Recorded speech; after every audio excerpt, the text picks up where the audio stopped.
Federal Executive Council approves 2024 appropriation bill of 27.5 trillion naira. It's now 18.32 trillion, which is higher than the 2023 revenue. 58 legal practitioners conferred with the title of Senior Advocate of Nigeria. From all judicial officers across courts to lead a disciplined and principled lifestyle. Minister of Aviation and Aerospace Development gives ultimatum for submission of report involving United Nigeria flight. And on Good Morning Nigeria today, we shall discuss 2023-2024 dry season farming. Nigeria is taking giant strides in food security with the recent launch of the 2023-2024 dry season farming in Adijia, Jigawa State under the National Agricultural Growth Scheme and Agro Pocket project. Indeed, Demola, of course, we know that the culture of dry season farming in Nigeria is not entirely new, but this latest development might not be unconnected with the declaration of a state of emergency in the nation's food security in July by President Bola Ahmed Tinubu, and that was specifically to tackle food shortages, stabilize rising prices, and again minimize farmers' exposure to violence and threats. You're right, Claire. And in January, the United Nations estimated that more than 25 million people in Nigeria could face food insecurity this year, a 47% increase from the 17 million people who were critically food insecure, resulting from insecurity, conflicts, and projected rise in food prices. Absolutely, absolutely. And that's why this latest move by the federal government is considered a right step in the right direction. Of course, renewing hope for many farmers for more accessibility to food and nutrition for millions of Nigerians. And projections and targets for the 2023-2024 dry season farming indicates production of more than 1 million tons of wheat in support of 250,000 farmers and an opportunity to harness untapped potentials and diversify the nation's production capabilities with key staples like rice, maize, and cassava. Absolutely, Demola, and just to match words with action, the federal government has also been able to galvanize $134 million loan facility made possible by the African Development Bank, AFDB. Now, that, of course, will be targeted at increasing crop yields by at least 20% to reduce food inflation. Yeah, that's good news.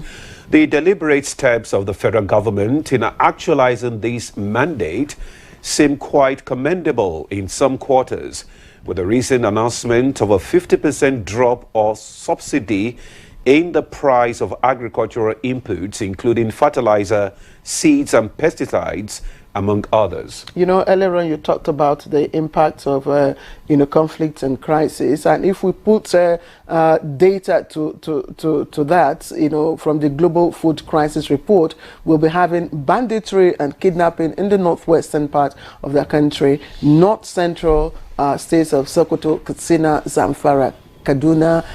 We also talk about Benue, Plateau, and all those areas within the Niger, reportedly hindered, of course, food production in 2022. That's to say that conflict in those areas, impacted, negatively on, the outcome of food production last year. You're right, Claire. And observers are therefore pointing out the need to take these antecedents into consideration as Nigeria braces to overcome seasonal limitations and meet the demands of a growing population through dry season farming.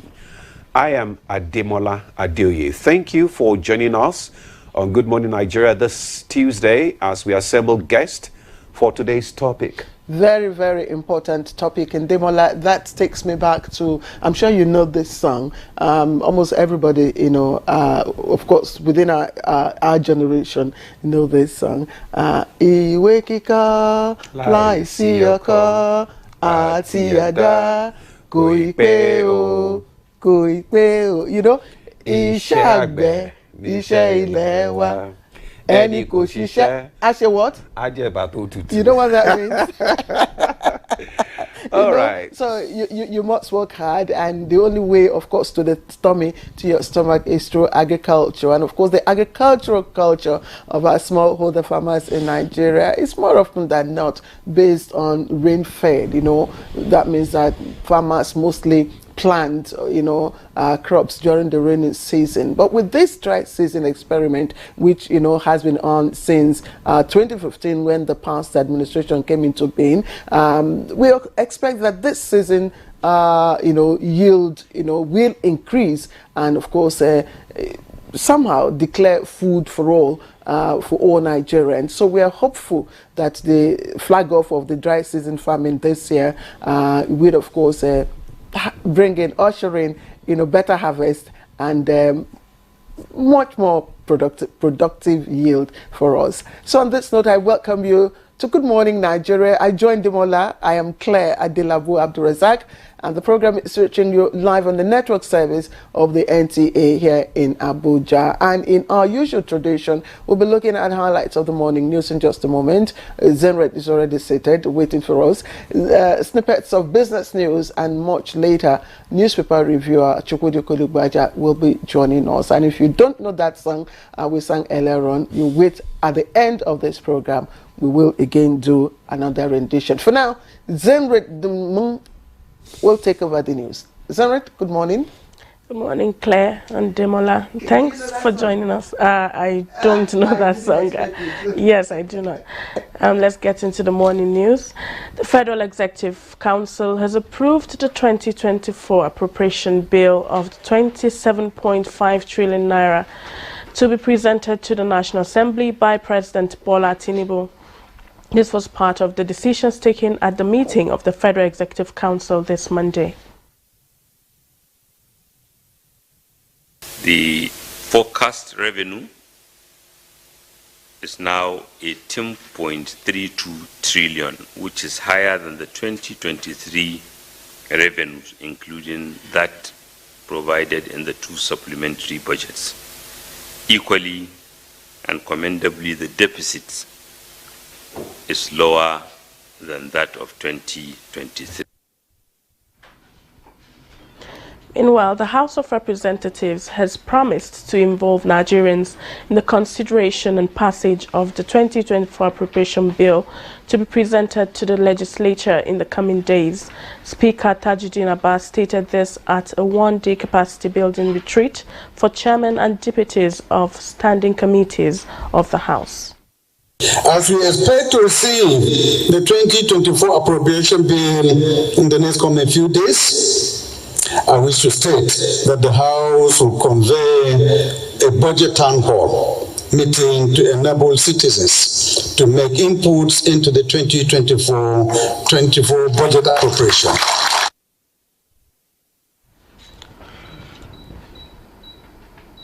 The Senate Committee on Special Duties has emphasized the need to amend the Act establishing the National Senior Citizen Center to increase funding towards achieving desired objectives of restoring the dignity of the elderly.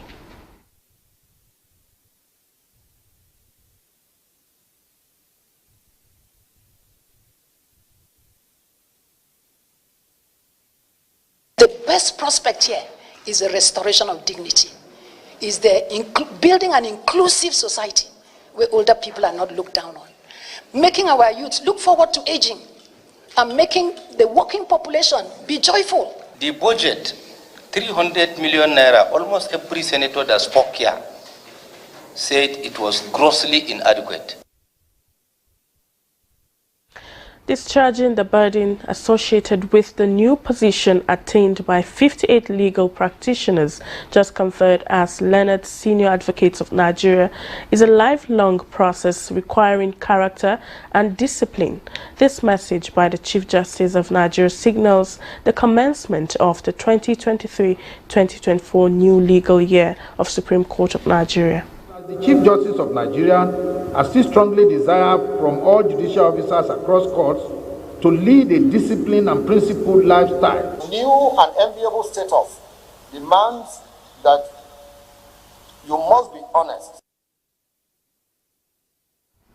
The Minister of Aviation and Aerospace Development, Festus Keyamo, has given the Nigeria Safety Investigative Bureau, NSIB, 10 days ultimatum to submit the comprehensive report of the recent air incidents involving United Nigeria Flight NUA 0506 from Lagos to Asaba. The minister gave the directive during his meeting with the heads of the agencies in Abuja. Issues surrounding recent aircraft accidents in the country and preferring lasting solutions topped the dialogue. It was clear that when the pilot was taking off from Lagos, he was headed to Asaba, not Abuja, whereas the flight ought to be a flight headed for Abuja. There was no weather problem in Abuja yesterday. The NIMET DG is here. As henceforth, all wet leases coming into Nigeria, you must have a Nigerian pilot seated at least on the jump seats. If it's not the two pilots, on the jump seats. The minister also directed the Nigerian Civil Aviation Authority to meet with all pilots on wet lease to get acquainted with the regulations and the Nigerian terrain within 72 hours. The Nigerian Television Authority NTA slogan, "You can't beat the rich," is the driving force as the national broadcaster seeks to maintain its leadership in terms of quality of its signal and content. Minister of Information and National Orientation Mohammed Idris at the 2023 NTA Management Conference and Retreat assures Nigerians of quality broadcasting through the NTA. Mere survival, propelling the nation into a realm of sustained relevance and also of influence in nation building. The advent of new technologies and changing viewer preferences pose challenges and, of course, opportunities. Our commitment to excellence and adaptability is therefore very paramount. That concludes the morning news. Ademola and Claire will continue the program right after this break. All right, welcome back. You're watching Good Morning Nigeria live on the network service. And good news, federal government takes action to crash the price of cooking gas. That's very, very interesting news. Vivian Izadife tells us more. The federal government has moved to crash the price of liquefied petroleum gas, LPG, otherwise known as cooking gas, as it has initiated a process to resolve challenges bordering on the supply and pricing of the products. The Minister of State for Petroleum Resources, Gas, Ekperipe Ekpo, waded into the issue following a rise in the price of LPG per kg from about 700 naira to above 1,100 naira in some parts of the country. According to a report by the National Bureau of Statistics, the average price of 5 kg of cooking gas increased from 4,189 naira in September to 4,562 naira in October, representing a 373 naira increase compared to the 1,299 naira recorded in September. Meanwhile, the price of crude oil fell on Monday as investors await the Organization of the Petroleum Exporting Countries OPEC meeting later in the week for an agreement to curb supplies into next year. OPEC and its allies were supposed to meet on Sunday, but the meeting has been postponed to 30th November. The prices toppled in the middle of last week after OPEC Plus postponed its ministerial meeting to iron out differences in production targets for African producers. OPEC and its allies had in October last year agreed to cut oil output by 2 million barrels per day in November, the deepest cut by OPEC Plus since the 2020 COVID pandemic. The decision came despite pressure from the United States and others advocating that the group increase its outputs. The Nigerian National Petroleum Company Limited had last week said oil thieves vandalized over 5,000 kilometers of oil pipelines connecting different parts of the country. The Chief Executive Officer of NNPC Limited, Mele Kyari, who disclosed this when he appeared before the Senate Committee on Petroleum Downstream last Tuesday, said the continuous vandalization of the pipelines was causing a huge loss to the NNPC Limited while describing the situation as a national calamity. Let's take a look at trading on the floor of the exchange.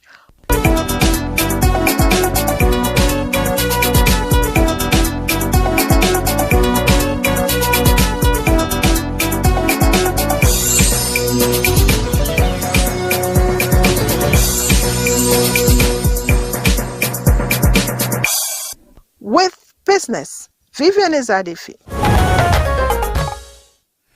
Many thanks, Vivian, for that business package. Next on the program is Newspaper Review.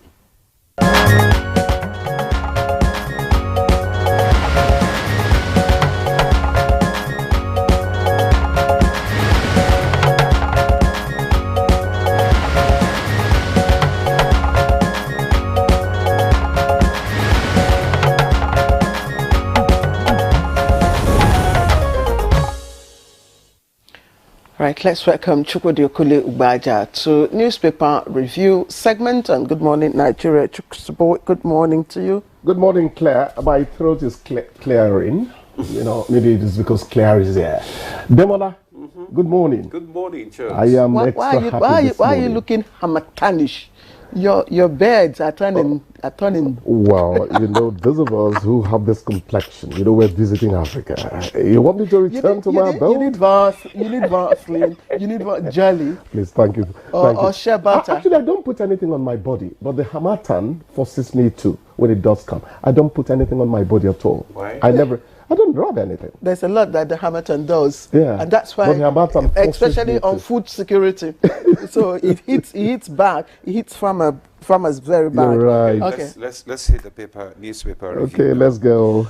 I have the Daily Sun with me, and below the nameplates, war over judiciary, courts pushing Nigeria to anarchy, body judge. We won't replace law with mob emotions, CGN. Tinubu ready to implement reforms, Fagbemi. The story can be found on page 6. Police alleged protest plot by faceless group in Kano Police. That's the story. It's on page 29. Gunmen killed 2 police officers in Imo. The story is on page 4. President reappoints NNPCL GCO. Mele Kyari names board members. The story can be found on page 24. Federal government begins repair of collapsed roads from December 1st, says Minister. The story is on page 29. That's good news. I mean, the repairs of federal roads across the country. You know, many of us, may I interject? Yes, you can. Many of us always think Christmas is coming.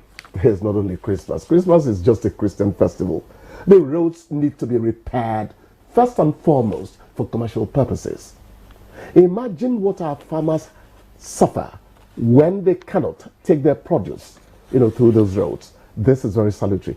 This is a very good piece of news. Wonderful piece of news. And the roads are bad almost everywhere. So it's a big job. It is. It's a cheering news. Okay. Then we have OB in London says Africa right destination for investment.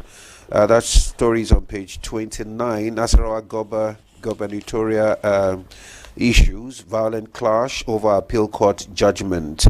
That story is on page 5. Army vehicle allegedly crashes into protesters, injures 3.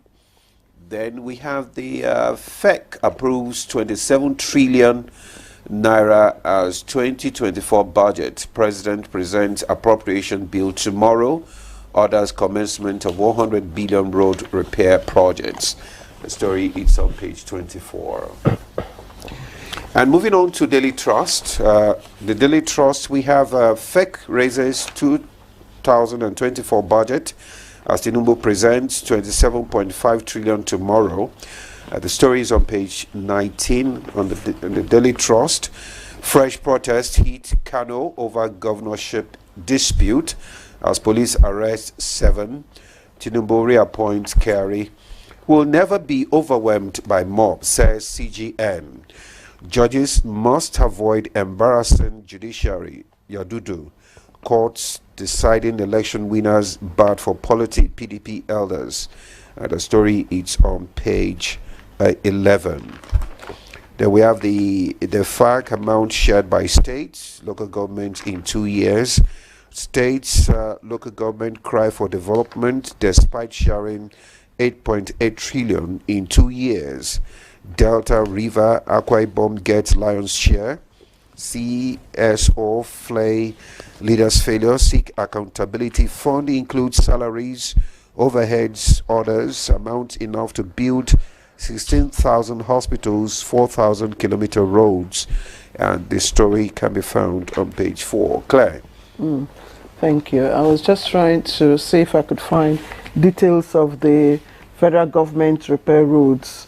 You talked about, and I just was yes, I wanted to know what sections of the roads that would really attract. The roads across the country. Have they been earmarked? Across the country. Yes, across the country. It's on page 29. I wanted to know what segments of the roads, because it's one thing. I mean, this is routine, really.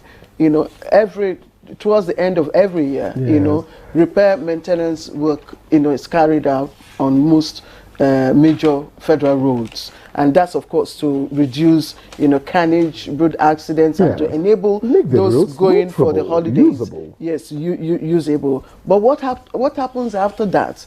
This should be something that should be routine. It should be a routine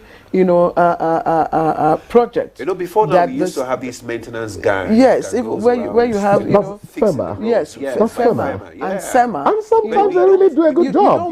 It is not extensive. You don't wait until those roads collapse. And again, to go with the Chukwudi, once that is done, also provide security. The security agencies must ensure that there's adequate security for those who go by the road.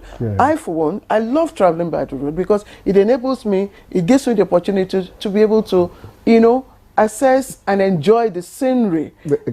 Claire, don't go there about enjoying driving and all that.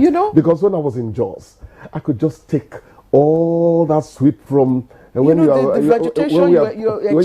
the Hawan Kibo and you're heading down. The flowers on the sides of the road. Yes. You stop actually to admire nature.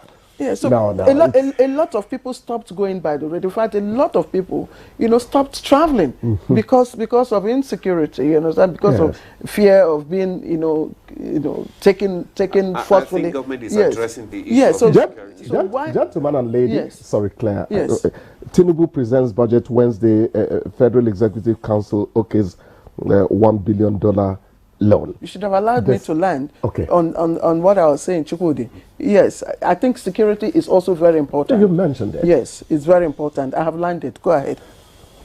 For the sake of it. Yes. Okay. I haven't taken my punch. Tinubu presents a budget. I haven't taken my punch. The punch. Okay. Yes, I got carried away by that. I thought the analysis would be more important than the listing. I'm sorry. I'm sorry. I'll just quickly go over what I have. Yes, so that you can quickly have. All the other stories have been read, except of course appeal court judgment, fresh protests rocks Kano, Borno villagers jubilate over Boko Haram commander's killing, and appeal court says Kaduna speaker orders rerun. Those are some of the major stories. The others, we've had the benchmark to the budget. Yes. The federal government is, benchmarking from $700 to $750. Yes. Yes. And then, of course, exchange. Yes. They've carried out their analysis and seen what seems to be more realistic. Yeah. The mob. A top policeman was saying that we cannot, succumb to the mob. People are free to protest election verdicts and all that. Civic participation is a part of democracy, but you never do it to the point that you threaten law and order. That's what the policeman was saying there. Was it a policeman? Whoever. Now, Tinubu presents budget Wednesday. Federal Executive Council okays $1 billion loan. Now, when we talk about our budget, the other time we're talking about source and application. What matters to me much is, where is the money going to come from to finance, implement whatever estimates we're going to put forward from Wednesday? And that takes me to an appointment that I find exciting.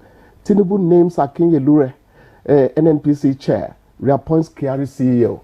Congratulations, Kyari. It means you have been doing well. But Akinye-Elure had the privilege of interviewing just a month ago. And when he talked to me about how the IGR of Lagos was raised, I was excited. I don't know economics, but this man excited me. He mentioned up to the point that they had to move into the markets. The Yellow Jazz were given cars to motivate rates from market women. He said any school that took in children without meeting some tax needs, they get penalized. I think this man is going to... Thank you very much, Hooks. Yeah, it's just that he's the chair. He's not quite the CEO, but I'm happy for him. Yeah. IGR means a lot of things to this government. You're correct, Hooks. Yeah. Thank you. That's how far we can go on newspaper review this morning. You're welcome back. If you're just joining us, this is Good Morning Nigeria, reaching you live on the network service of the NTA. Before we kickstart our conversation, which is on 2023-2024 dry season farming, let's take this backgrounder put together by Tokbe Alabi.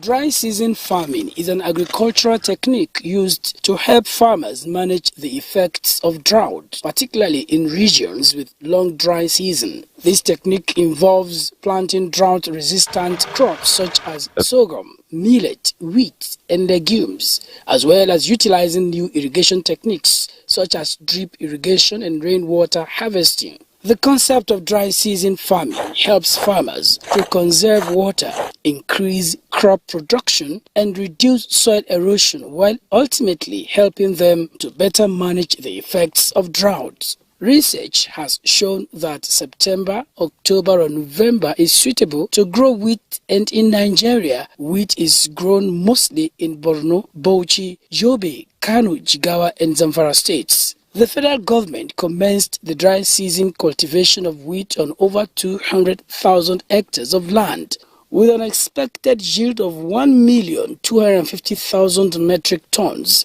which will be derived from the dry season wheat farming. Due to climatic requirements, wheat production in Nigeria is exclusive to a few, rendering already limited domestic production vulnerable to the region's insecurity challenges. What the Minister of Agriculture and Food Security, Abubakar Kyari, did by flagging off the 2023-2024 dry season farming is perceived as part of response to the Presidential Declaration of State of Emergency on Food Security, seen by many as a welcome development. But to achieve these laudable goals, government must be seen to be committed to ensuring that the support gets to the 150,000 to 250,000 farmers who are to cultivate the projected 200,000 to 250,000 hectares of land. Accordingly, stakeholders are of the opinion that the program will be technology-driven, thus guaranteeing transparency and accountability in the provision of support services like extension, insurance, and additional funding. With the launch of the 2023-2024 dry season farming, what's next? And what are the expected deliverables? These and more are what our guests on Good Morning Nigeria will be focusing on. Indeed, and that's our focus. dry season farming. Thank you, Tokwe Alabi, for the background report. We have our guests seated right here in the studio. Let me begin our introductions. First, we have the Honorable Minister of Agriculture and, of course, Food Security, Senator Abubakar Kyari, right here with us in the studio. Distinguished Senator, good to have you with us. Thank you very much. Good morning, viewers. Also here with us is Engineer Abdullahi Garba Abubakar. He's Director, Federal Department of Agriculture. We'd like to welcome you, sir. Thank you very much for having me. Also joining us in the studio is Ishaku Buba, Deputy Director of Federal Ministry of Agriculture and Food Security. He is the National Coordinator of the Agricultural Growth Scheme and Agro Pocket. Glad to have you join us. Thank you. All right, you're welcome. We also have Architect Kabiru Ibrahim, President of Farmers Association of Nigeria, and also is the acting Chairman, Board of Trustees, National Agricultural Funding of Nigeria. Kabiru Ibrahim, you're welcome to Good Morning Thank you. Nigeria. Thank you very much for having me. Thank you. Okay, let's kickstart our conversation with the Minister. Honorable Minister, according to the report, the government intends deploying high-tolerant wheat from Mexico. Why import seeds from Mexico? Why do we have to import seeds from Mexico? And will this be a yearly ritual? No, let me start by saying we even have the same variety locally, but it's just not enough for the kind of size that we intend to cultivate. So we had to complement the ones from the Mexico. It's the same variety. It's called the Bolog 100. Okay. It was something that was brought in by the world famous Norman Borlaug. Okay. So it's a drought resistant and heat resistant variety. It was the same variety that had a impact on the Mexican wheat, program, and also the Indian wheat program. So it's a game changer. So we're happy that we're using it in Nigeria. We also have locally, in fact, as we speak now, we had the ones that we imported from Mexico, 6,750 metric tons. And we actually also deployed about 5,500 metric tons locally. Locally, okay. So, and then, like you said... You think that would be enough? Yes, that would be enough for the size that we're looking at for this year. I heard the commentary before. The 250,000 hectares is for the whole dry season farming. The wheat alone, we're looking at about 100,000 hectares. Okay. And then there's maize and rice as well. So this variety, what we're also doing is we're doing seed multiplication. We have breeder seeds and foundation seeds that will that we may have to import maybe next year. But I think we've made a commitment that by 3-4 years' time, we should be able to have enough certified seed to cultivate our demand, for instance. Okay, Honorable Minister, I'd just like to start my questioning from the basics.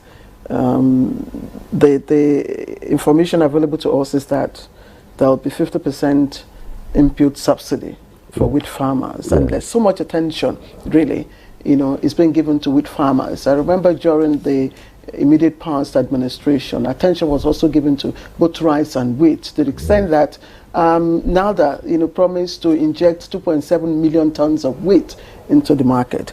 Why this renewed interest in wheat farming? Let me say, first of all, our demand, Nigeria's demand, we import roughly about 6 million tons of wheat. And if you go by the price that we see today, that translates to over $8 billion annually. Okay. So with the current situation we have in this country, to save our foreign exchange outflow, it's imperative that government we're self-sufficient in wheat. We can do it, we can achieve it. Ethiopia, for instance, started in 2018 with 5,000 hectares of wheat. As of this year, they cultivated 1.5 million hectares of wheat. They are now self-sufficient and also even export to neighboring countries in the East African zone. So wheat is a very, people don't understand how staple wheat is. From your Indomie to your spaghetti to macaroni to gala on the traffic jam, bread we eat in the morning. This is all wheat. So it's a huge staple in our diet. So it's very important that we cultivate locally. In the past, I don't want to go into the conspiracy theories about importation of wheat and what we have. But this particular variety, the Bolog 100, is the bred wheat, and it's a game changer. Okay. It has revolutionized agriculture in India, in third world countries. So we're starting to use it, and it's with proper extension. It's something that can boost food security and also enhance income and livelihoods of our farmers. How much are we doing at the moment in terms of tonnage of wheat and the 50% input subsidy? What are you expecting? That to what value would that turn out? Very well. Let me say something. The inputs the federal government is subsidizing is fertilizer and agrochemicals, and also the wheat seeds are given free. Let me give in context of a hectare. A hectare is 100 meters by 100 meters. We require about 10 bags of fertilizer. At today's price, fertilizers were anywhere between 25,000 to 28,000 naira. So 50% of that. When you look at all the inputs, without the seeds is also about 100 kilograms per hectare. Is that also subsidized? That's free. Free. The seeds is free. And that's 100% free. So that seed is roughly about 125,000 naira.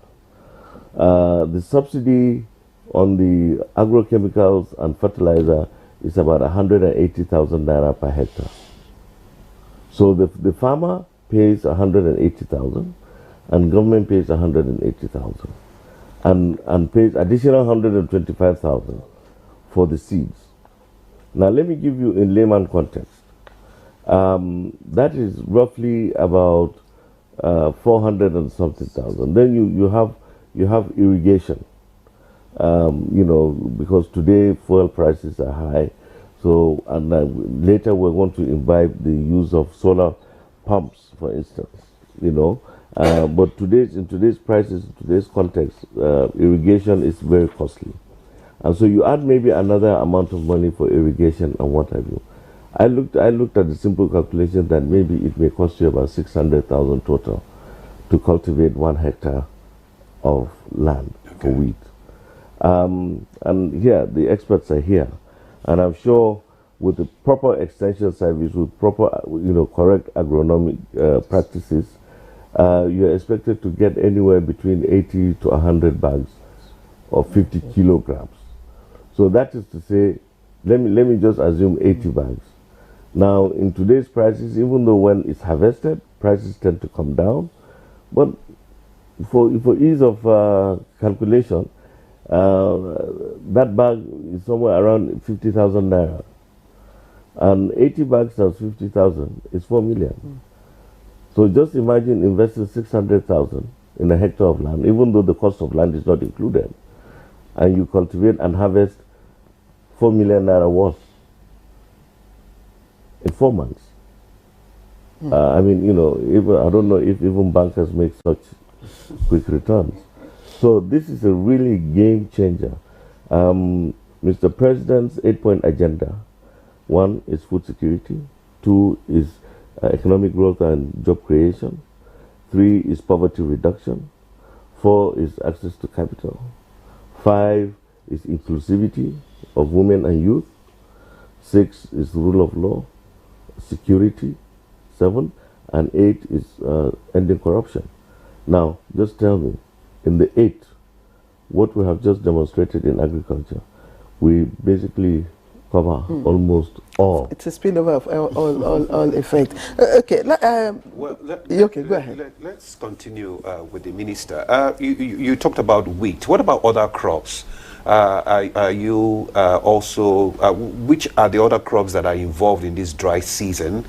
And are you also going to import them? Well, let me start by saying that this particular program is called the National Agricultural Growth Scheme, NAGS, Agro Pocket, which is partly funded by African Development Bank, Islamic Development Bank as well, and state governments have also, because when we experience in Jigawa, they have massive support for their farmers, and elsewhere in all the states, all participating states. So the federal government is also keen into it. So it's a program that is targeted at wheat, maize, rice, and cassava. So these are the four for the dry season. Okay. And then we have, I think, sorghum and soya for the wet season. For this program that is partly that is funded, and it's a budget support from the African Development Bank. It's a loan, so it's not as if it's a grant. By the African Development Bank to the tune of $134 million, and it's expected to run for 3 years. Okay. So that is to say, we have to manage whatever we have, so that it can last us for 3 years. And of course, the emphasis here is for, if you remember Mr. President's declaration of emergency on food security, and precisely on July 30th, and the emphasis of changing the name of the Federal Ministry of Agriculture and Rural Development to Federal Ministry of Agriculture and Food Security. So we because there were so many factors that has impacted on the agricultural space within the last 1 year. Okay, let me just again, remain with you. I don't think I've heard, as much of dry season farming, in my whole years as I've heard within the past few months. The social media is inundated with, 2020, 23, 24 dry season farming. Yes. Everywhere you go is, flag off of dry season farming. And I'm just, what's the game changer for this year's dry season farming? Well, look at the effects that we have had, especially the issue of the climatic change, the global warming phenomenon, where during rainy season, land is inundated with flood, for instance. So this, because what we're trying to do is actually increase yield. Our population is growing tremendously. Just around independence, Nigeria's population was about 35 million. Today, we're 235 million.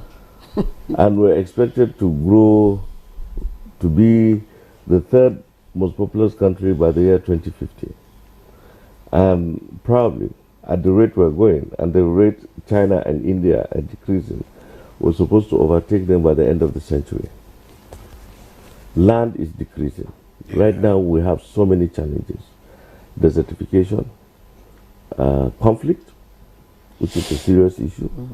And I'm sure even at yesterday's Federal Executive Council, the issue of insecurity was heavily discussed, and efforts are being made. We also have the flood phenomenon in the middle part of the country and elsewhere, and then coastal erosion. So by extension, what we're having is that our land is decreasing. And mind you, even at the onset, before all these challenges, we have roughly about 77 million hectares of arable land, but we could only cultivate half of that. So even with that half, we're further challenged by the reduction of that space. So what we're trying to do here is that the same available space, we want to increase yield. So we want to do dry season and also wet season. So we're going to, for the same parcel of land, we want to cultivate as much as possible, 3 times probably in some places, So that is just to increase our sustainability, our self-sufficiency in food, and also because we have a huge potential for export. As much as that, it's also a challenge. That's the shrinking of the land space for farming. There's also the challenge of enough water, water system to irrigate the farms. And I'm wondering, this has been a challenge for most farmers who want to veer into dry season farming. Is there a technological revolution that you're bringing in, to ensure that farmers who do dry season farming, have source of water to irrigate the farms? Well, with the water bodies are there. We have, I believe, which may not be enough, but we're also looking at issues like harvesting water. For instance, with the flood issues, we can turn those to opportunities where we can harvest water, for instance, in places, low-lying places where they can do dry season farming. My locality, for instance, for the past 3 years, they've been inundated with flood, and this year they decided not to, and it didn't flood. But they are now, the state government and the Federal Ministry of Water Resources under the Chad Basin Rural Development Authority are harvesting water. They're making, places where they can, the floodplains will be, you can kind of dam the water as they come in, and you block, and then you can harvest water so that troughs. you can. Okay, thank you, Honorable Minister. Let's bring in the chairman, the president of Farmers Association of Nigeria, Architect Kabiru Ibrahim, into the conversation. You have listened to the minister and the several interventions of government, to assist farmers in this dry season period. What are your takes on this? Well, now more than ever before, the government is walking its talk. I'm happy that Claire mentioned that there's a lot of talk about dry season farming. Yeah. Now, because the president declared the state of emergency on food, we not only will see dry season farming, we will even see all year round production, because you do not get food security by doing only wet season farming or pockets of dry season farming. Now, the issue that we are talking about, wheat essentially is a temperate crop. It needs cold weather. So emphasis on it for dry season is germane, because otherwise it may not thrive. There may be varieties that would work under different circumstances, but for now we have to concentrate on dry season farming for wheat. Certain other things, crops have been mentioned, like rice. Rice also can be done. A lot of it can be done here. There are some areas where they also do maize. So the whole thing is a drive towards food sufficiency and ultimate food security. Okay. So no hand should be left. Every hand should be on deck to be able to get the current population food sufficient, and then to envisage the projected population of about 400 million people come in about 30 years. Now, the issue of wheat, for instance, we just had the summit in West Africa and Central Africa for wheat. The deficit in wheat production permeates these areas. And in fact, some parts of East Africa, North Africa, also get their wheat from the little that we have. And Nigeria's position today, and especially at the backdrop of AFTA, is that we do not only produce sufficient for us ourselves, we should also look at the other regions of Africa. So no effort is too much. And I'm happy that the federal government is now subsidizing all these things that we have been talking about. In Nigeria, we must subsidize fertilizer directly to the user. Otherwise, our farmers cannot afford fertilizers, for instance. I'm happy also that the wheat seed is even given free. this is a welcome development, because so many farmers have complained about prices of seeds. That's why they resort to using grains in many areas, and that affects productivity. So we welcome this development.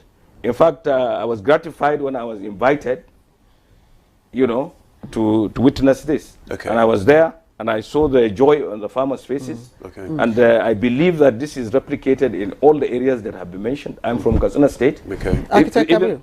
Yes.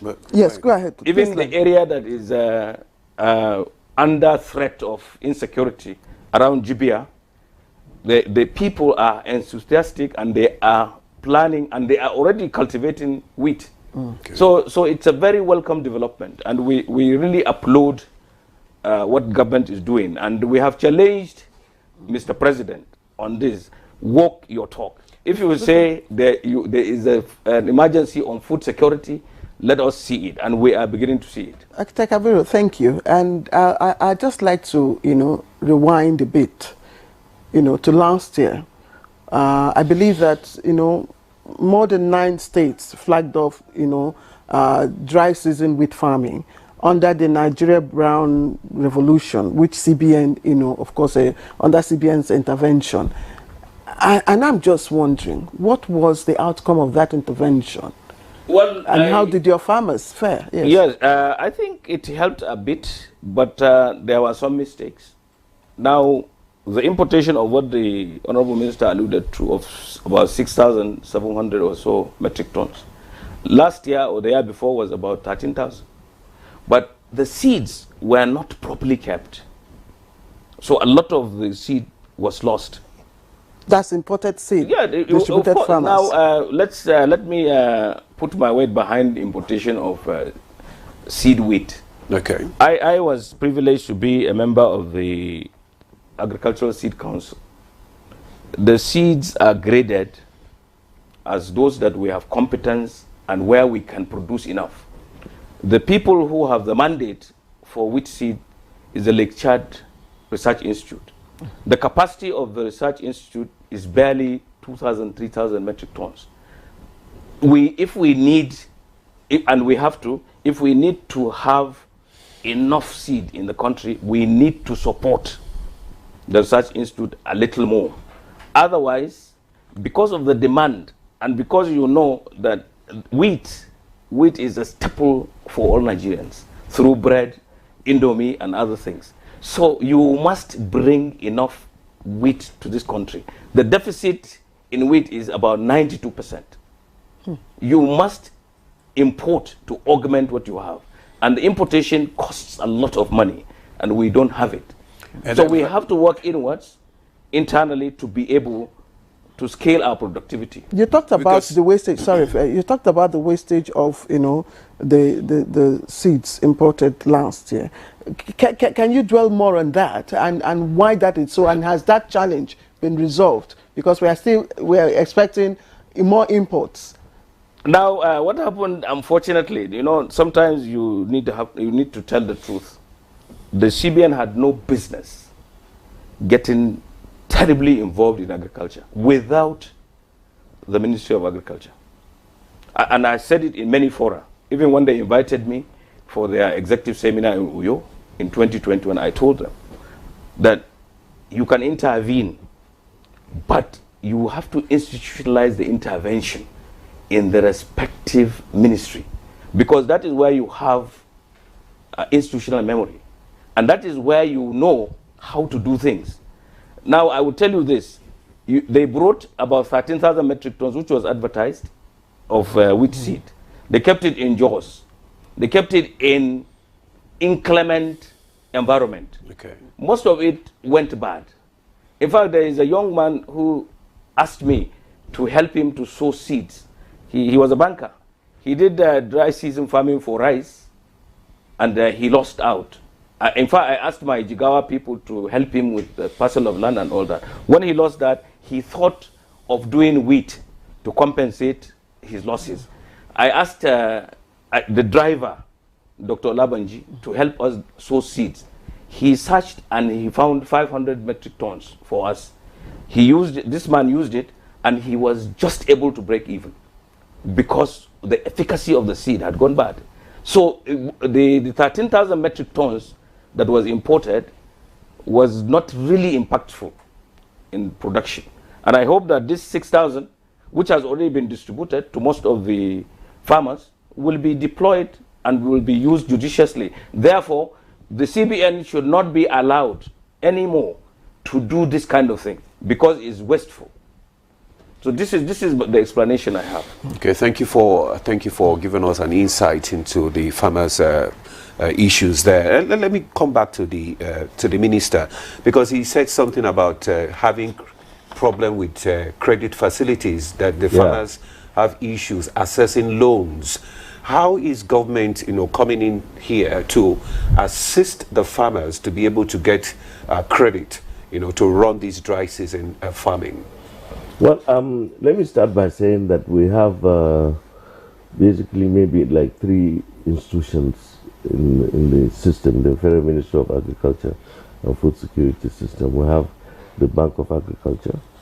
We also have the newly established National Agricultural Development Fund, and also the Nigerian Agricultural Insurance Corporation, NAIC. These are sources where, have a lot to do with access to capital to the farmers. And of course, like I said, Mr. President's, one of Mr. President's 8-point agenda is access to capital. Now, we're in the process of reforming all these institutions. Agricultural Development Fund is a newly established fund. We're also looking at ways that they can, attract more investment so that we can impact on our farmers. But the major problem that we've always been having year in, year out is the access to financing, low, affordable financing to farmers. Like now, even the reason why we're subsidizing is because of the inability of farmers to pay. I'll tell you, case in point, what happened last year. You remember the Naira redesign? Yeah. That was one policy that had impacted severely on farmers. I'm sure the Mr. President can testify to that. Because it came at a time when farmers were harvesting. And farmers needed money. And farmers deal with money in cash. And there was no cash. So they had to slash their prices to attract the little cash that was around. And, I didn't know what happened at that time, but the policy was dead on arrival. And it had impacted severely. Farmers did not make money. And so today, and that's why farmers were actually suffering, and that's why part of the reason that we have this food insecurity is that. Okay. So we are looking at ways to reform the Bank of Agriculture. You could see the twins, the Bank of Agriculture, Bank of Industry, they almost started about the same time. And I think the Bank of Agriculture needs to be reformed, needs to be recapitalized, and cheap financing needs to be made to the farmers. Now, another big challenge that we have is even the data for farmers.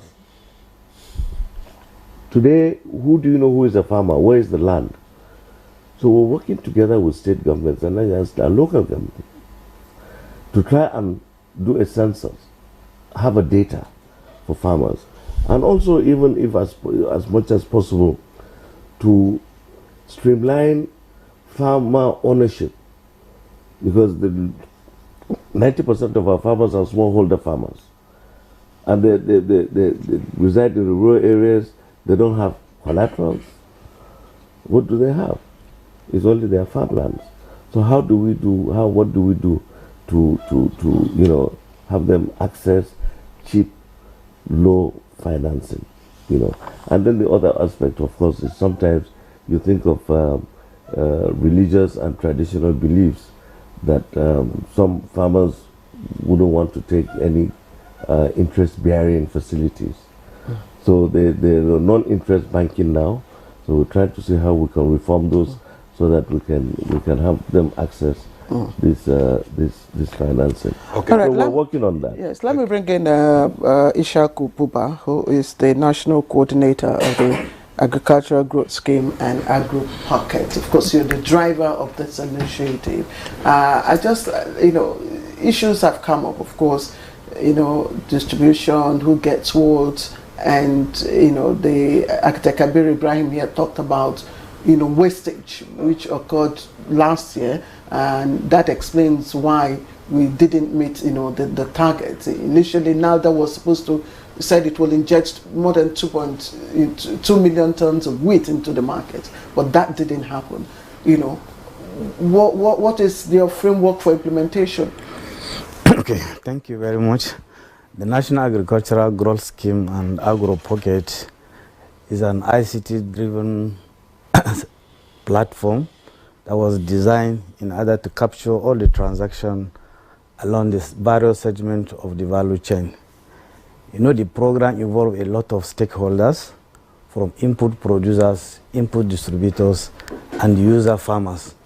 Along the line, there are many activities that has been dormant in the past because there was no coordinated activities like this. Now that the program has come upstream, a lot of dormant activities has been activated. The farmer has been elicited. The agro dealers who are responsible for interfacing between the input producers and the user farmers have also come on board. And it's a deliberate effort to ensure that the value chain players are connected together in the transaction process. That in every corner of Nigeria, currently we are using about 106 agro input centers, which is very close to the farmers, where they will redeem this input based on prescribed input package in line with the agronomic best practices. So the producers of these inputs are known. We have what is called the rule-out template, and the rule-out template specifies who is the supplier the agro dealer is going to buy fertilizers from. Yes, can you break it down so that because you're talking in terms of it's becoming too technical. This is farming. If you can use the local balance local capture so that we understand. Okay. Okay, the input producers are those that are responsible for producing fertilizers, agrochemicals, or either they produce it or they import it, but fertilizer is not imported. Agrochemicals, organic fertilizers, in addition to the seed the government is giving freely, so they are responsible for that activity. And then the agro dealers, who are the distributors, agricultural input distributors, they are the intermediaries between the farmers, and they source all their input from these input producers or importers. And in doing so, we have what is called the rule-out template, which specifies where are you buying your input from. The input has it been certified or not certified? If it is not certified, it will not be allowed to be passed through the system. And this certified by whom? By the authorities, regulatory authorities. We have two major regulatory authorities. The Farm Input Support Services is responsible for regulating the quality of fertilizers and agrochemicals. Okay. And the seed is being regulated by the National Agricultural Seed Council. So whatever that is being passed through the system must have been certified by these two bodies. If it is fertilizer, the Fish Department; if it is seed, the NASC. So whatever that is being passed through the system has been certified by these regulatory bodies. So agro dealers themselves, before you can operate as a distributor, you must have what is called sales permit. If you don't have it in line with our National Fertilizer Quality Control Act and the Seed Act, you cannot be involved in the distribution of this input. It's not only getting the certification. Before you are being certified, your warehouses must have been certified, that is assessed. It is good enough to store fertilizer, to store seed, to store agrochemicals without any interaction. Isn't this too complex and complicated for farmers to, I don't know, is it not too Do you, No, yes. do you take time to, I mean, create awareness on all these? Yes. All the steps and processes. You know, the essence of... Do farmers have that patience to go through all this? No, it's not the farmer per se. What we are trying to do here is to establish input value chain system where we make it very easy and easily affordable, timely available, and then of quality at the farmer's end. You know, in the time past, input are not sold across Nigeria. It's only being sold in some concentrated areas across the country. So when we now view that there are some farmers, they have their money, but they don't know where to buy this input. So it was a deliberate policy under the program to create what is called agro-input centers, very close to the farmers. If you check before, there are some states you can hardly see an input center where you can go there, buy your input, even without government intervention. So where are these centers now? The centers are now cluster wards across Nigeria. They are in the various local government, even down to the ward level. We cluster ward to form a center, particularly if the place is centrally located among the farming communities. There's a storage facility. All year round, it is motorable. We try to design it during the wet season. We ensure that the place is motorable. During the dry season, is along the irrigation site. So all the irrigation site has been clustered to enable farmers be mapped close to where they will be able to redeem their input. You carry the Farmers Association along? Everybody is along in the mapping process. And the good thing is that anybody that supply an input, it can be traced back. And then if it is found that you supply a substandard product, the various laws are in place to be able to penalize you. Let me just step in here. Okay. In layman's terms, I think what he's trying to say is, because I also had difficulty in trying to understand this system. Now, the farmer is identified. There's a register of farmers, and they have all the data of the farmer, telephone numbers and what have you. There are service providers who take the data and clean it up and confirm that yes, the farmer actually exists. So, and it gives you either if it's a cluster, the requirement of what they need, because it's all calculated, is either soil specific or what have you, in the areas. But we have made like a blanket thing that we require 10 bags of fertilizer per hectare, and also a certain amount of agrochemicals. So that is what we are saying, that's the cost that is the government is subsidizing 50%. Now the farmer receives an alert that you go to social center and collect your items, your inputs. So he goes there, he collects his seed free of charge. Now if he's entitled to 6 bags of fertilizer, for instance, government subsidizes the 3 bags. So he goes with the money for 3 bags. Okay. And he pays the agro dealer. And agro dealer gives him 6 bags. So also the 50% of the agrochemicals. Now the agro dealer now sends his invoice to the team, and they're verified, and the ministry pays the agro dealer.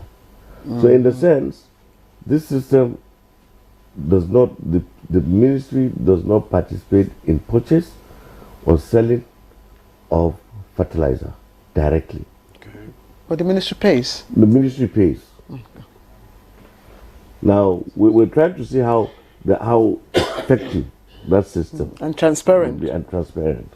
Like I said, the main issue here is the data.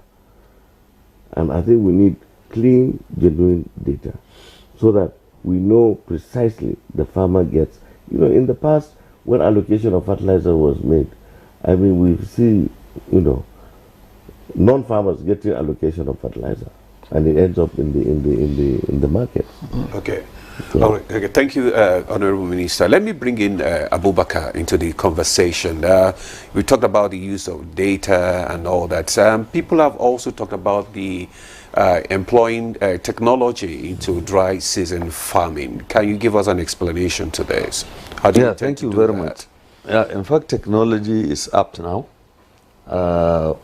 Apart from how they redeem the inputs, we also want to see how we can bring in solar water pumps, because particularly with the increase in the fuel price, it is very difficult for farmers to afford to really irrigate as at when due. A normal water pump takes about 3 liters in a day. In the rural areas, or at least the irrigation sites, we have found out 1 liter is costing about 900. So it is difficult for a farmer to afford 2,700 naira for a day. And that is continuous. Because for a 120 days crop, you may need at least to irrigate for about 90 days.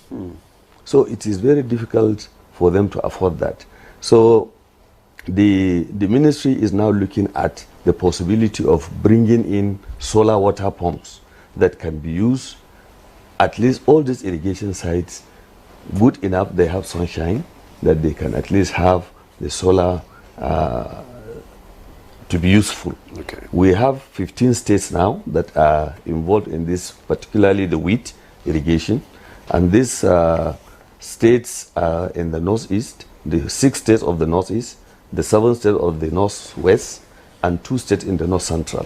That's Plateau and Niger. None in the south? No, south is not, they may not necessarily have wheat. Okay. They may not necessarily have wheat, but for rice, when we come to rice, that is almost everywhere, including cassava, including maize. But for now, we are just targeting on the wheat, because wheat has a gestation period. It has to be planted on so-so date, at least by a so-so number of days you have harvested. So these are the reason why we are targeting more on the wheat for now. But as I said, what the Honorable Minister has said about the Africa Development Bank loan is for 3 seasons. The dry season now, the wet season, and the next dry season. So we have to make use of these periods to be able to see that we have maximized the use of this loan, to see that we increase our productivity. In terms of the irrigation in this country, we have 3.14 million hectares that are irrigable, but we are using only 88,000 as at now. So with this program, we are sure it is going to be increased over the years. Particularly, there are more people that are now interested in the irrigation. But you see, they are just waking up because of this launching. Then there are so many people bombarding as they want. They have irrigation sites. What about other organizations like flour mills and co? Flour mills, they are fully in it. Okay, they are in fact, they are fully in it, because some of the seeds, we even got it from them. Okay. The wheat seeds. So they are into irrigation, and there are more people now coming in to see that they participated in this irrigation. Okay. Engineer Kabiru, you talked about, earlier on you talked about the deficit. You know, since we're talking about wheat, farming during this dry season, you talked about the deficit, about over 90%, the deficit. And whatever we are expecting from this dry season farming is quite a short while.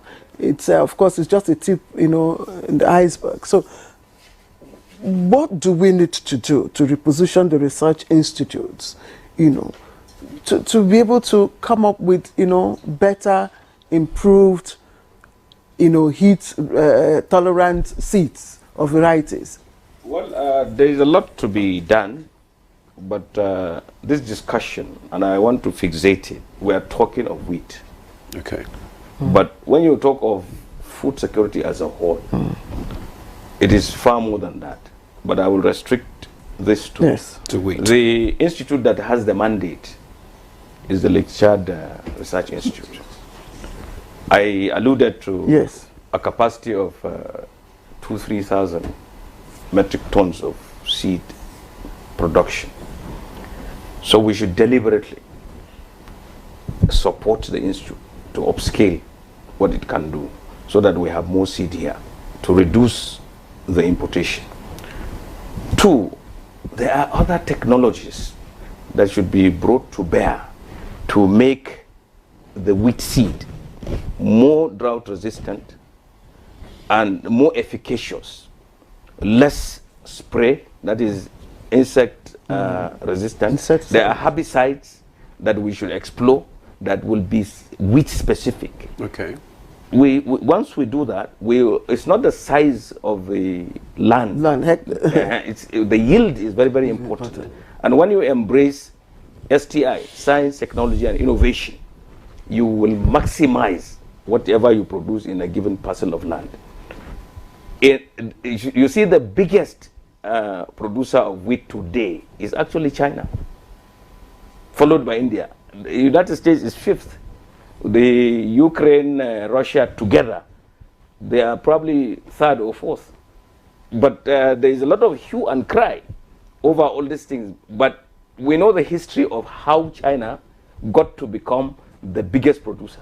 All they did was they used AICs, that is Agriculture Intelligence Centers. They produced with knowledge and innovation. And today, their productivity is the highest in the world. Nigeria and West Africa should do the same. I was happy to hear that there is an institute or a university that is going to be created in Jigawa State on College of Agriculture. That is really, really germane. In that place, because we have a lot of irrigable land, we have a lot of potential, the soil conditions are very good, we should be able to concentrate on the production of the wheat project and then make it the center stage of wheat production in Nigeria. It could even impact West Africa. Yes. The minister mentioned Ethiopia, that started in 2018. Mind you, it was in 2015 that we escorted Mr. President to flag off production of wheat and rice. Somehow, we emphasized rice. Today, we have this deficit that I mentioned. Care should be taken to really amplify the production of wheat. The Honorable Minister did not even mention it. In the past, in every household, especially for you people who work in government and you live in GRA, bread has never been considered as anything of economic significance in a household. Bread will always be on the table. The child can even play with it. No, but how much do you buy a good loaf of bread today in Abuja? 1,500 or thereabout. So, and it's all over Nigeria. So wheat is a very, very important crop. It does not grow on trees. It is there on the soil, and is a grain. Yes, and that's again because when we prefer solutions, we should try to also be specific. That goes a long way to also help in terms of repositioning. The research institute, for wheat production, and all that. I was wondering, you talked about capacity. Is it human capacity? Is it fund capacity? Is it knowledge capacity? What exactly? What is the context of the major complaint that I have received in talking with some of them is funding. Okay, it's funding. We have many researchers. A lot of education is there. The facilities are there. But the funding to be able to do research and to deploy the findings of research to the in real time to the farmers is what is important. You see, in IAR, for instance, we had a deficit of 500,000 metric tons on cowpea. The IAR had been working and deploying so much technology. I don't think the deficit is that much now. We did a roadshow. We did so many things on what they call PBR cowpea. Now there is cowpea. I mean, if you go to the Lagos area, people take akara, take moi moi and all that, and they consume it with gusto. Today in Nigeria, I think people are resorting to cowpea as the source of protein. Yes. So we can do that for this very important crop. I'm happy and enthusiastic that we are doing this on wheat. Cowpea is beans. Beans, yes. Yes. Beans. Okay. Thank you. Thank you very much. What we're talking about. Thank you very much. Yeah. When we come back, we'll talk more because I want the minister to speak on the the consistency in government policies to ensure, a long-term investment in this dry season farming. Well, we'll take a break now. Good Morning Nigeria continues shortly. Stay with us. Yeah, welcome back. We are still speaking on the dry season farming in Nigeria, and we still have our guest here. Before we took that commercials, we were asking the Honorable Minister about the issue of continuity in policies. That has been one of the major challenges that we face in this country. One government comes, and before you know it, the policy is changed, and there is no long-term support for the farmers. How do you intend to ensure that there is a continuity in these government supports to ensure that this dry season farming is sustained? Well, let me just say something. When I first assumed office, that has been at the back of my mind. Sustainability of programs and projects in the public sector. We all remember Operation Feed the Nation, Green Revolution, the wheat program of Babangida and all that. So there's so many programs that do not outlive the promoters of the program. Why? And I believe it's because we don't build strong institutions. If we have strong institutions, then it will outlive the promoters of that program. I remember our predecessor, the president of African Development Bank, Akinwumi Adesina, has lofty programs that collapsed immediately after his departure. And some of these programs that we're doing now is a reflection of his own ideas that he couldn't complete in those times. So that's why I hope and pray, and we are committed to it, that the programs that we set out to do now will be successful. Once it's successful, then it means there will be sustainability. We have seen so many programs that have come and gone. Some are tailored to actually fizzle out. Okay. And should have a life of its own, But like I said, there are fundamental issues that we have to do first. Like I keep on saying, farmer data is key in whatever we do. Because government spends a lot of money in sponsoring programs that are supposed to be targeted. You need to track. You need to see what the farmers are doing. How are they faring?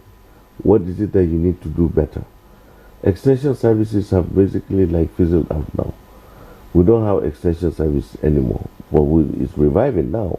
We're reviving. We just had a training for extension workers for this dry season farming.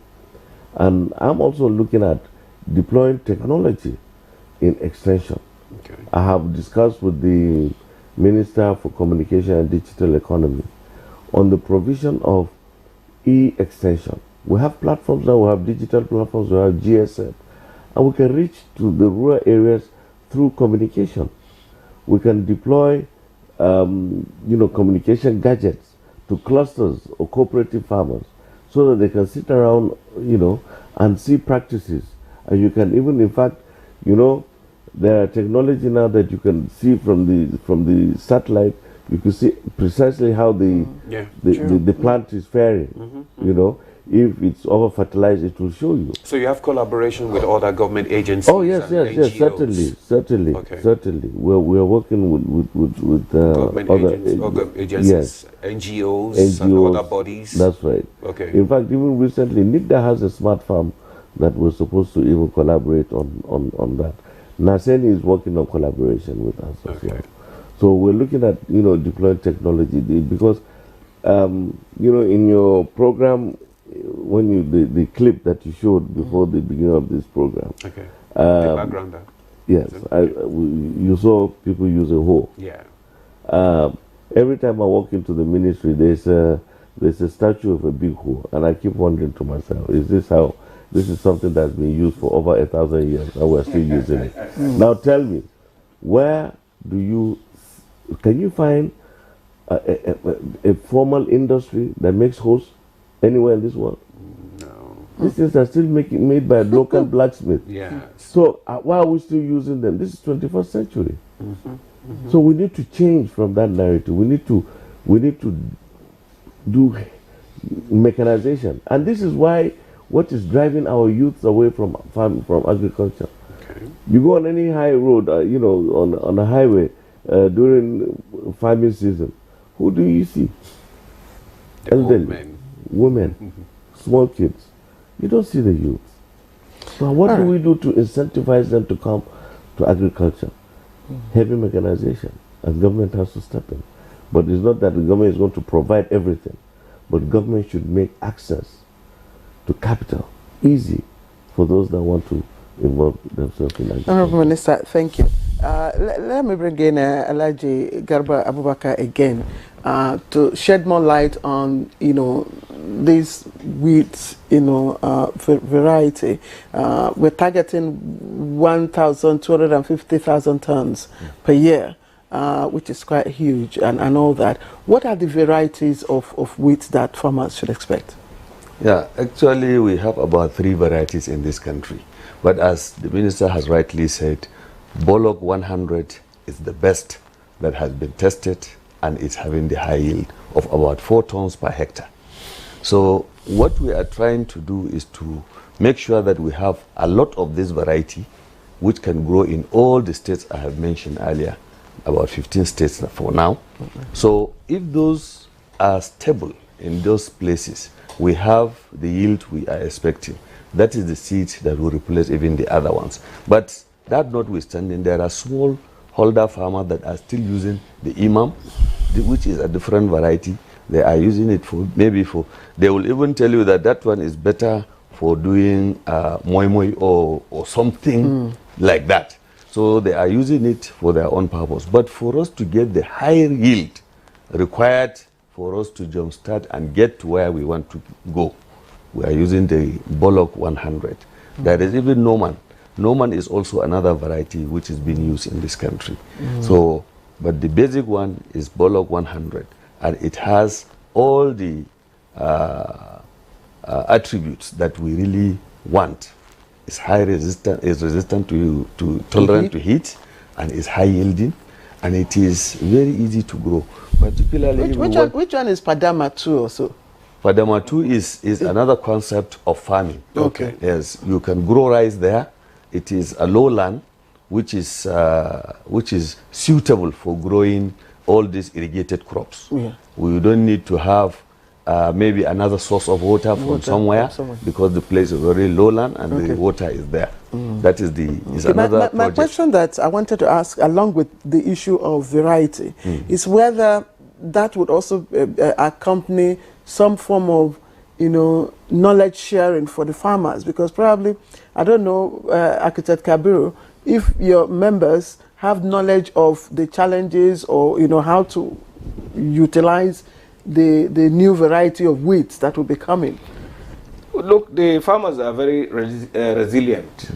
In fact, some farmers will tell you that I've been using this for 30, 40 years. Who are you to tell me what to use this? Because this is empirical. People are making investments, they are toiling to get results. So whatever results that are better than the ones they saw before, they will embrace.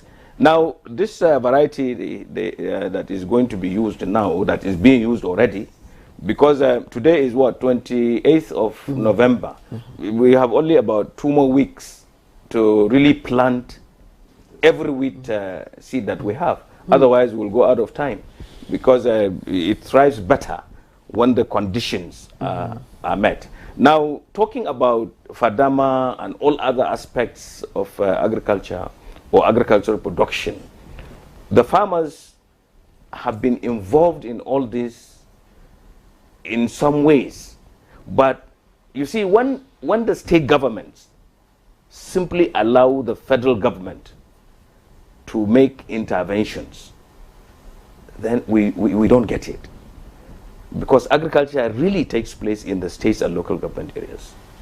The federal government is supposed to create the enabling environment for agricultural production to thrive.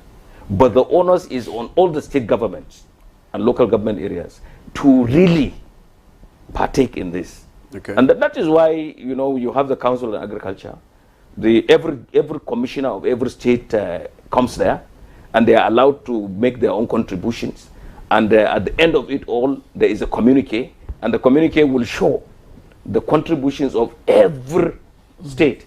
Notwithstanding that the central government is PDP or APC, you come in there as a stakeholder, you make your own contributions, and the contributions are taken, and therefore you will have a buy-in on the policy.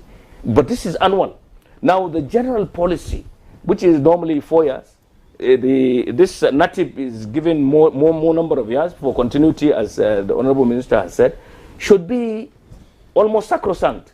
Whatever you do, whatever plans you have, you must tie it up to the national focus. Otherwise, you will have this policy somersault. Okay. I have a message here coming. Sorry, I have a message here from someone from Jere local government area of Borno State, and it says, I could only do rice in the rainy season because we do not have access to dry season farming inputs in my area. Otherwise, we can produce so much. In fact, that's actually what I was going to ask Ishaku. The issue of this climate change, the effect, the challenge on this dry season farming. In what way do you think technology can be used to mitigate this challenge? I was actually directing my question to the Honourable Minister. It's because he hasn't spoken in a while. No, let the Honourable Minister speak. Yes. He's quite correct. Jere is there's a rice bowl there, there's irrigation, and they do a lot of dry season farming. And I'm sure they do not have access to dry season farming inputs. Well, it's there now. Now it's there. Okay. I spoke with somebody. So it's already there. It's targeted. In fact, it's one of those areas because of the insecurity around some parts of the South Chad irrigation project. Jere and Baga is one of those huge areas that we have. So he should. There are state coordinators there, and also reach out to the state Ministry of Agriculture. Where every state that we're working with, we're working in collaboration with the state ministries of agriculture. Okay. Okay, Isha. Let me first of all explain. We say National Agricultural Growth Scheme and Agro Pocket. The Agro Pocket component of it is an e-wallet that houses the entire transaction using the ICT, that you can check back all the transactions that are taking place over years. And the National Agricultural Growth Scheme is emphasizing growth. We are meeting farmers after capturing them with their biometrics and all other basic information. We establish their status at the time we are meeting them, and we support them over a time and be able to measure the impact of what we have done on them.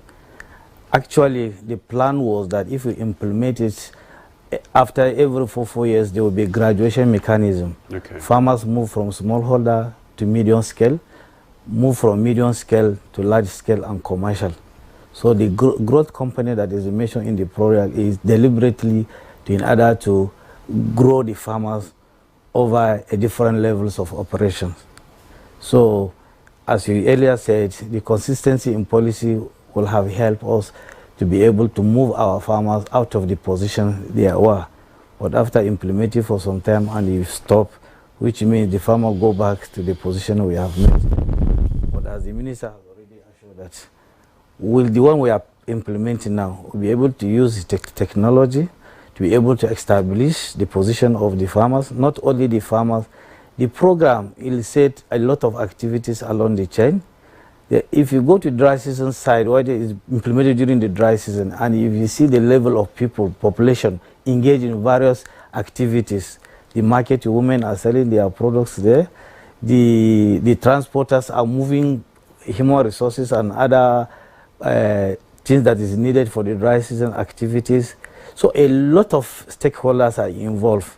What the technology is doing under this is to capture all this activity. You can be able to quantify it, you can be able to trace it, and all the indices and indicators can be known. Before we started this, most of these things were on zero level, but we can be able to establish the fact that yes, we have supported so farmers at so level. The agro dealers were, even the agro dealer are categorized into A, B, and C. We'll be able to establish how many of the C's have moved to B, how many of the B's have moved to C. Exactly, C. Thank you. So, yes, we'll just allow the Honorable Minister to have the last say, and that will be on storage, because storage, if you produce, you have good yield, you have good habit, you don't have where to store it, it will end up like what Architect Kabiru, said earlier on that happened last year. So are you also mainstreaming the issues of storage into all this plan? Yes, and also, post-harvest losses is a huge problem. We have some produce that are as high, losses as high as 50 to 60%. In most cases, it's about 20–30%. But storage is mainly, it's one of those factors. The other factor is also harvesting. For instance, we still, like I said, let's go back to the same rudiment way of harvesting. You go to any harvested field of rice, you see rice scattered on the floor. That is a lot of waste. But if we use, mechanization, combined harvesters and things like that, you reduce these losses. Storage is also a very vital. We have silo complexes, some at various stages of completion. Some have been concessioned out, and we're going to look into those and try to see how we can provide storage. Thank you very much, Honourable Minister. Yes. I just want a parting shot from the President of the Farmers Association. Let's just, in 60 seconds, the role of the Farmers Association and cooperatives in all this dry season. Well, we have a dual role. One, we sensitize our membership to the need to do dry season farming, whether there is support or not. Two, we tell them, and like I'm doing here now, we embrace what is going on, we encourage it to go on, but we want to say one thing. When you do monitoring and evaluation, put a farmer in the team. We must monitor and evaluate all the results that Buba has been talking about. Let us be able to see them. Let us be able to tell the farmers that, look, your friends who got this were there. Now they are here. You can be here and even more. You can be rich. Architect Kabiru Ibrahim, yes, thank you. And thank you for making it short. Architect Kabiru Ibrahim, President of Farmers Association of Nigeria. Thank you, as always, for your insights. And let me also appreciate Ishaku Buba, who is the Deputy Director, Federal Ministry of Agriculture and Food Security. Of course, he's the National Coordinator of the Agricultural Growth Scheme and Agro Pocket. Thank you very much for joining us. Engineer Abdullahi Garba Abubakar is the Director of Federal Department of Agriculture. We thank you for coming to Good Morning Nigeria. And Honorable Minister of Agriculture and Food Security, Distinguished Senator Abubakar Kyari. Thank you very much, sir. Thank you very much. It's my pleasure. And we wish you luck. Thank you. Yes, Thank we you. wish